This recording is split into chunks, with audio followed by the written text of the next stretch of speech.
the acceptance test. Let's talk now a few minutes about the differences, how Agile project delivers business value and how a traditional project delivers business value. The traditional project, as you know, maybe better than me,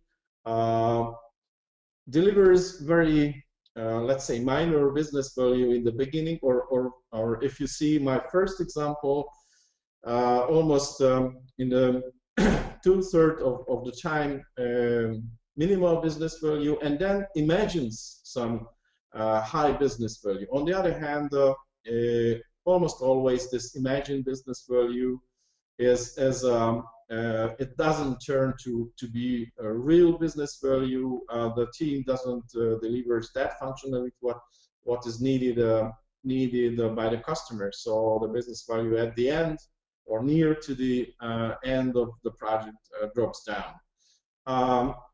Compare this trend with the Agile project. This drop down is less and less. By the way, this is also an interesting observation that the drop down sprint by sprint is less than less, and the correction and the trend is much more stable. So compared to the classical strategy, the project which is managed with iteration and delivers working software produces higher business value, and this higher business value is produced by sprint by sprint. On the other hand, it is also important to mention that we don't plan so far future. Our planning focus is much different as in the traditional way. This is also a critical difference between the classical and traditional one. And the risk sharing is also very much different. Now, I would like to emphasize that in the traditional project, the customer doesn't share probably that much risk. Maybe it's better to go to the next slide and see that the customer involvement is much less. That's very important to and this should be also emphasized in the contract too. That without customer involvement, massive customer involvement, if you see the Agile path, the customer's involvement is much higher and remains high during the curve of the project, and this should be expressed in the contract. Okay,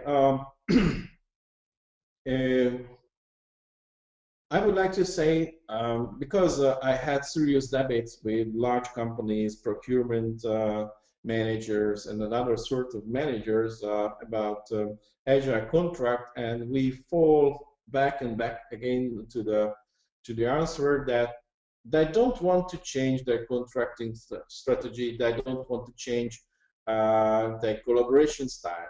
Okay, then you don't have to go for Agile contracts.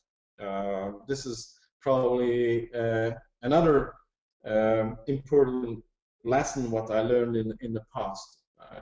On the other hand, my company and my business strategy is to go for Agile style of cooperation, and that's why I'm pretty strict to use our contracting strategy, which includes the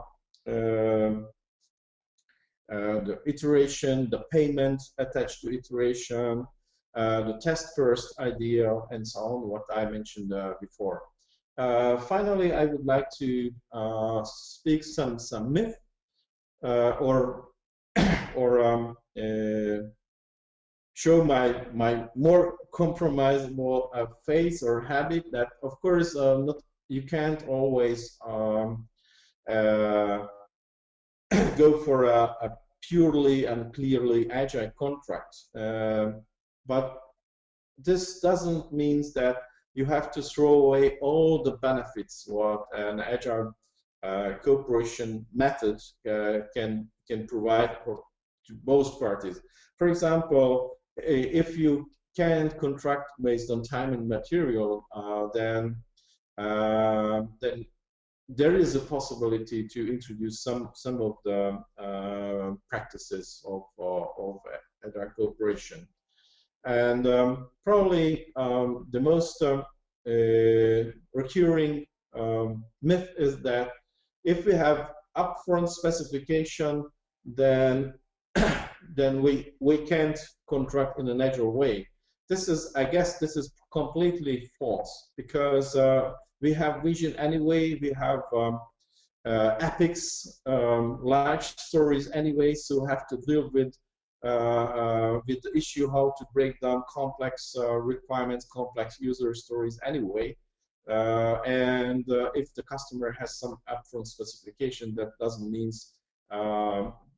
that we can't handle it. And by the way, probably the most important recognition is that the scope negotiation is almost not in the larger or the main request. The scope negotiation is almost about the fine-grained implementation, whether we implement some rules, whether we check some constraints, and so on.